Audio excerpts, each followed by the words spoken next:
What if I told you that just one simple move done daily could help you feel younger, stronger, and more energetic, almost like turning back the clock 20 years?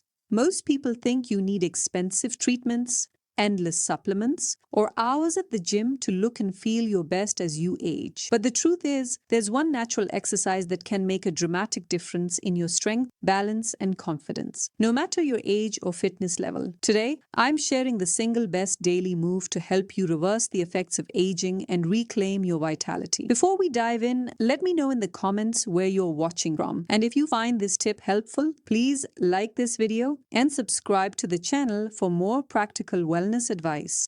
Let's be honest, as we get older, it's easy to feel like our bodies are slowing down. Maybe you've noticed it's harder to get up from a chair, climb stairs, or keep your balance on uneven ground. You might even worry about losing your independence or missing out on the activities you love. But here's the good news. Your body is capable of amazing things, and it's never too late to start making positive changes. So what's the one move that can help you feel 20 years younger? It's called the sit to stand. This simple exercise is exactly what it sounds like. Sitting down in a sturdy chair and then standing up using your legs, not your hands, then sitting back down with control. It might seem basic, but it's actually one of the most powerful ways to build strength in your legs, hips, and core, while also improving your balance and coordination. Why is the sit to stand so important? Think about how many times a day you get up from a chair, the couch, or even your bed. This movement is at the heart of your independence. The stronger and more confident you are with this move, the easier it is to stay active, avoid falls, and keep doing the things you love, like gardening, traveling, or playing with your grandkids. Here's how to do it safely. Start by sitting on a sturdy chair with your feet flat on the floor, about hip width apart. Cross your arms over your chest or hold them out in front of you for balance. Lean forward slightly, press your feet into the ground, and stand up smoothly without using your hands if you can. Then slowly sit back down with control. That's one rep. Try to do 10 repetitions once or twice a day. If that's too much, start with just a few and build up over time. If it's too easy, try a lower chair or add a gentle pause at the top. The best part? You don't need any special equipment, and you can do this move anywhere, at home, in the kitchen, or even while watching TV. The key is consistency. Just a few minutes a day can lead to stronger muscles, better balance, and more confidence in your daily life. But let's talk about some common mistakes to avoid. Don't rush through the movement. Focus on good form. Make sure your knees don't cave in, your feet stay flat, and you're not using your hands to push off unless you absolutely need to. If you have knee pain, try a higher chair or place a cushion on the seat. If you feel unsteady, keep a sturdy table or countertop nearby for support. And remember to breathe. Inhale as you sit down, exhale as you stand up. If you want to make it more challenging, try adding a gentle squat at the top, or stand up and sit down on one leg at a time with support if needed. You can also hold light weights or a water bottle for extra resistance. But for most people, just mastering the basic sit to stand is enough to see real results. The benefits go beyond just strength. When you practice the sit to stand daily, you'll notice improvements in your posture, your confidence, and even your energy levels. You'll find it easier to get up from the couch, play with your grandkids, or carry groceries. And because it's a functional movement, it translates directly to your everyday life. So, are you ready to give it a try? Start today and see how quickly you notice a difference. And don't forget, leave a comment below telling us where you're watching from and how many sit to stands you did today. If you found this video helpful, please like, subscribe, and share it with a friend who could use a little extra strength and confidence. Remember, it's never too late to start. One move every day can truly help you feel years younger naturally.